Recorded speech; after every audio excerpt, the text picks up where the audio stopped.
Hi viewers, welcome to Vazhuthi vlog. குழந்தைக்கு 6 மந்த்ஸ்க்கு அப்புறமே தாய்ப்பாலோட சேர்ந்து திட உணவு கொடுக்குறதுக்கு என்னென்ன பொருட்கள் போட்டு எப்படி பவுடர் பண்ணி எப்படி அதுக்கு கூழ் காய்ச்சி குழந்தைகளை கூட்டணும். எங்கள் வீட்டில் பேர குழந்தைக்கு வீட்லேயே செரிலாக் தயாரிக்கிறோம்.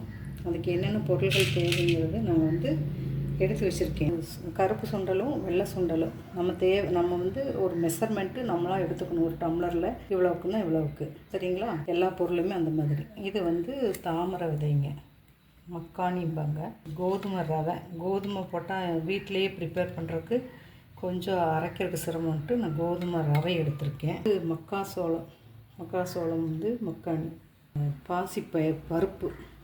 இது எல்லாமே டம்ளரில் மெஷர்மெண்ட்டில் எடுத்திருக்கேன். குதிரைவாளி, இது வெள்ளை உளுந்துங்க. இது பாசிப்பயிறு, இது ராகி, இது கடலைப்பருப்பு, பொட்டு கடலை அவல், சகப்பவலில் பாதி 2 கலந்து எடுத்திருக்கேன். இது அரிசி, பாதாம், முந்திரி எல்லாத்தையுமே வறுத்து மிக்சியில் பவுட்ரு பண்ண போகிறோங்க. சுண்டெல்லாம் பறித்து வறுத்துக்கலாங்க. எல்லாமே நல்லா சுத்தம் பண்ணிவிட்டு வறுத்து எடுத்து வச்சுக்கலாம். வறுத்துட்டு மிக்சியில் பவுட்ரு பண்ணிவிட்டு உங்களுக்கு காட்டுறோம். கடலைப்பருப்புங்க கருகாமல் நல்லா வறுத்து பொறுமையாக அளவாக வச்சு வறுத்து எடுத்துக்கலாம். இதே மாதிரியே எல்லா பொருளுமே வறுத்து எடுத்துட்டு அப்புறம் தான் பவுடர் பண்ணணும்.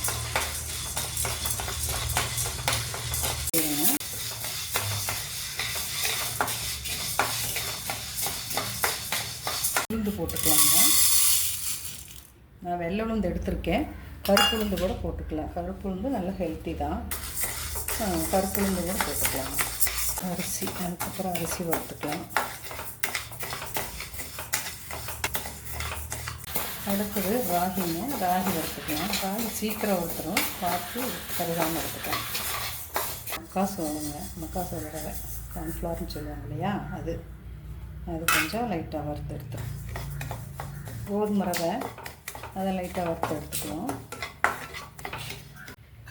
பாசிப்பயிறுங்க, அடுத்து பாசிப்பயிறு வறுத்துக்குவோம். குதிரைவாளி வறுத்து எடுத்துக்கலாம்.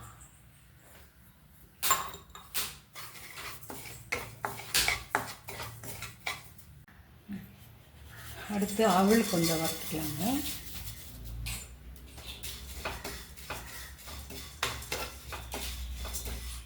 பொட்டுக்கடலை கொஞ்சம் லைட்டாக சூடு பண்ணிக்கலாங்க.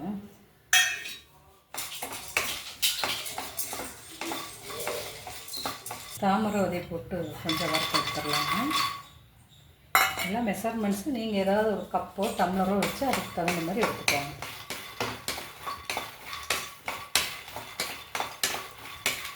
பாதாம், முந்திரி போட்டு வறுத்துக்குவோம்.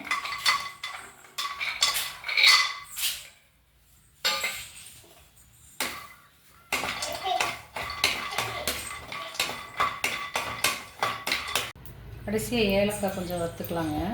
வீடியோவில் சொல்ல மறந்துட்டோம். கொஞ்சம் லைட்டாக சூடு பண்ணி அது கூட சேர்த்துக்கலாம்.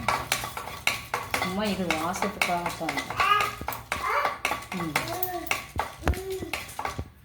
நம்ம இப்போ வறுத்து எடுத்த எல்லாத்தையும் பவுட்ரு பண்ணி தனித்தனியாகவே பவுட்ரு பண்ணி எடுத்தாச்சு.